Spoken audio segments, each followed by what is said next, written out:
Copper और chromium ये दो ऐसे तत्व हैं जिनका इलेक्ट्रॉनिक विन्यास अक्सर एग्जाम में पूछा जाता है।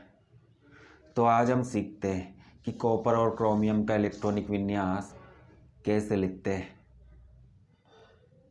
कॉपर का परमाणु क्रमांक कितना होता है? 29 होता है। परमाणु क्रमांक आपको याद रखना होगा। परमाणु क्रमांक 29 होने का मतलब क्या है?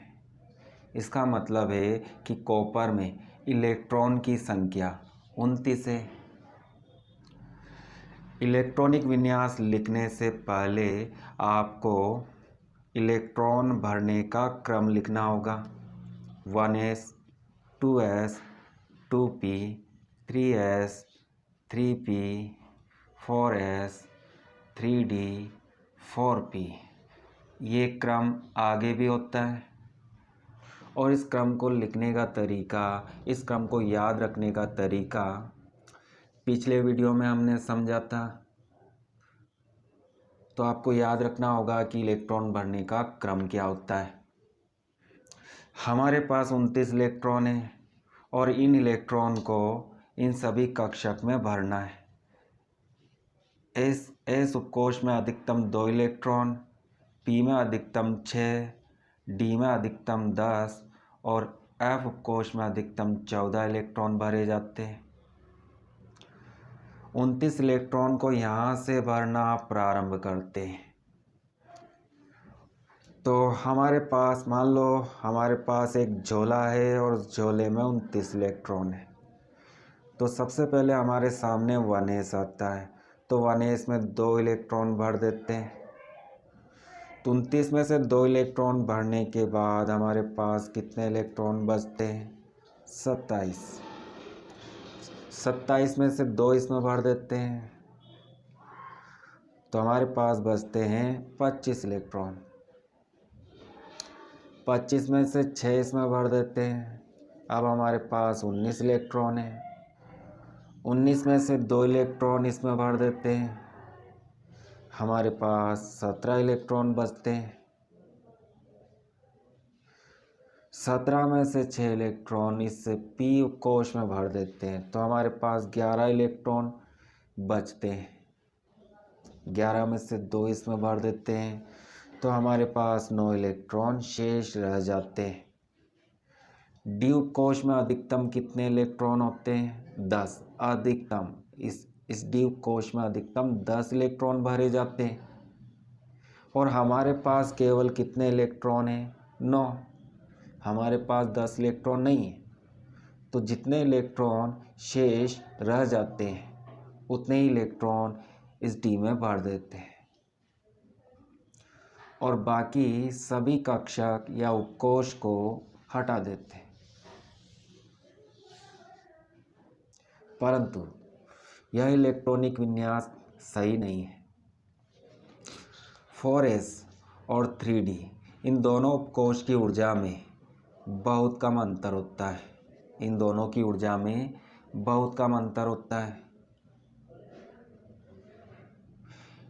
डी उपकोष में 9 इलेक्ट्रॉन है। अगर इस डी के पास 1 इलेक्ट्रॉन और होता तो डी में अधिकतम कितने हो जाते? 10। जब डी उपकोष पूरा भरा होता है तो इसे पूर्ण पूरित उपकोष कहते हैं और पूर्ण पूरित उपकोष स्थायी होते हैं। 4s और 3d दोनों उपकोष की ऊर्जा में बहुत कम अंतर होता है। तो 4s में से 1 इलेक्ट्रॉन इस 3d में चला जाता है। यहाँ पर इस 4s में इलेक्ट्रॉन की संख्या 1 हो जाती है और इस 3d में इलेक्ट्रॉन की संख्या 10 हो जाती है। तो 3d उपकोष पूर्ण पूरित हो जाता है जो कि स्थायी उपकोष है।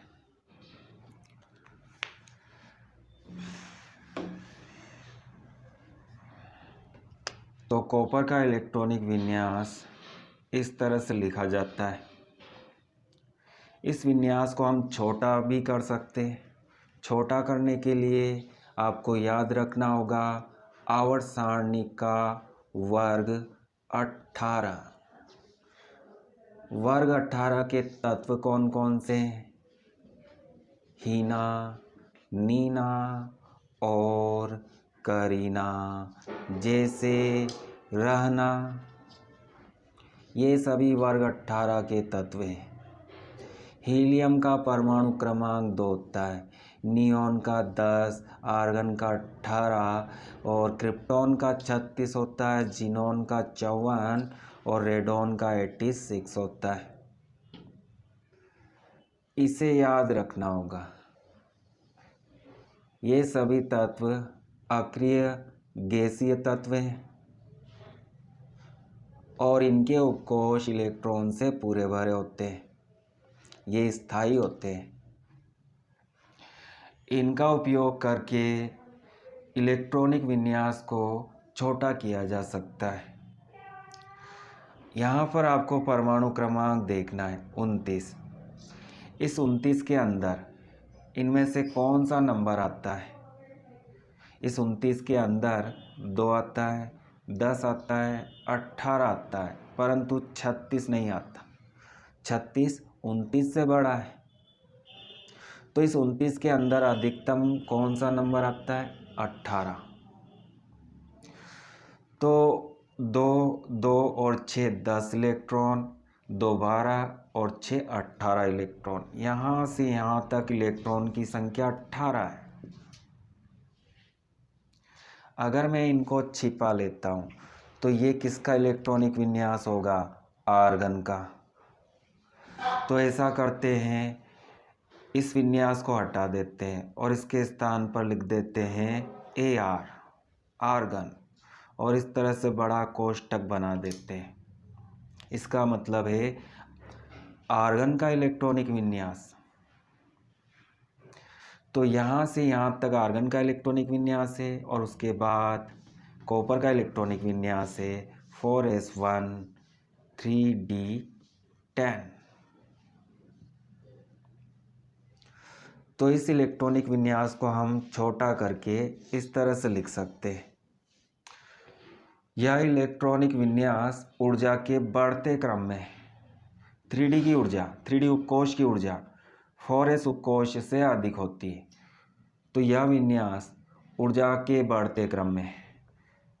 आप इस विन्यास को कक्षा के बढ़ते क्रम में भी लिख सकते हो।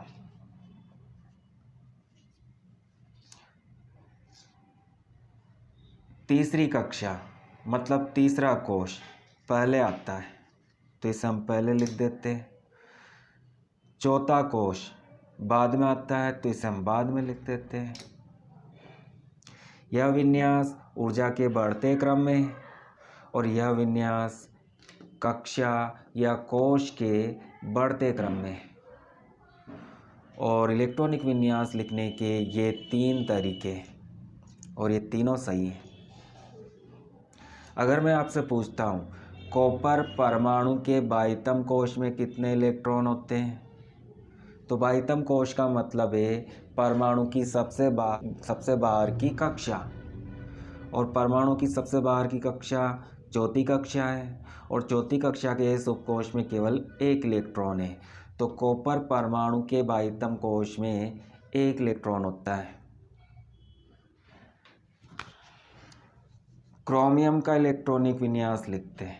क्रोमियम का परमाणु क्रमांक 24 होता है। 24 इलेक्ट्रॉन को भरते हैं, 2 2 6 10 2 6, यहाँ तक हमने 18 इलेक्ट्रॉन को भरा है। इस 24 में से हम 18 इलेक्ट्रॉन को भर चुके हैं। अब हमारे पास कितने इलेक्ट्रॉन शेष हैं? 6 इलेक्ट्रॉन। इन 6 में से 2 इलेक्ट्रॉन एस उपकोश में बढ़ते हैं। तो 6 में से 2 इलेक्ट्रॉन हम भर चुके हैं। तो अब हमारे पास कितने इलेक्ट्रॉन शेष हैं? 4 इलेक्ट्रॉन। डी में अधिकतम 10 इलेक्ट्रॉन भर सकते हैं, परंतु हमारे पास केवल 4 इलेक्ट्रॉन है, तो हमें 4 ही इलेक्ट्रॉन को भरना है। परंतु यहाँ पर मैं आपको बता देता हूँ, जब डी उपकोष में अधिकतम 10 होते हैं तो इसे हम पूर्ण पूरित उपकोष कहते हैं, और जब डी उपकोष में आधे इलेक्ट्रॉन होते हैं, 5 इलेक्ट्रॉन होते हैं, तो इसे हम अर्ध पूरित उपकोष कहते हैं। पूर्ण पूरित और अर्धपूरित उपकोष स्थायी होते हैं। 4s और 3d की ऊर्जा में बहुत कम अंतर होता है। अगर इस डी उपकोष में एक इलेक्ट्रॉन और होता तो D4 जब इसमें एक इलेक्ट्रॉन और होता तो यह किस में बदल जाता, D5 में, और यह स्थायी हो जाता है। चूँकि दोनों की ऊर्जा में कम अंतर है तो 4s उपकोष से एक इलेक्ट्रॉन सरलता से डी उपकोष में जा सकता है। 4s से डी में जाने के लिए, इस s उपकोष से डी में जाने के लिए बहुत कम ऊर्जा की आवश्यकता होती है, क्योंकि दोनों की ऊर्जा में बहुत कम अंतर है। तो s उपकोष में से एक इलेक्ट्रॉन इस डी उपकोष में चला जाता है तो इसमें इलेक्ट्रॉन की संख्या 5 हो जाती है और s में केवल एक इलेक्ट्रॉन रह जाता है। तो यह इलेक्ट्रॉनिक विन्यास क्रोमियम का इलेक्ट्रॉनिक विन्यास है। इसे हम छोटा कर सकते हैं इस तरह से, और इसे कक्षा के बढ़ते क्रम में लिखते हैं तो 3d5 को अंदर लिखते हैं और 4s1 को बाहर की ओर लिखते हैं। यह ऊर्जा के बढ़ते क्रम में लिखा गया विन्यास है और यह कक्षा के बढ़ते क्रम में लिखा गया विन्यास है, और ये तीनों इलेक्ट्रॉनिक विन्यास सही है। तो उम्मीद करता हूँ आपको इलेक्ट्रॉनिक विन्यास लिखना समझ में आ गया होगा। अगर वीडियो अच्छा लगे तो अपने दोस्तों को ज़रूर बताना, और कोई प्रॉब्लम हो तो कमेंट करके मुझे बताना।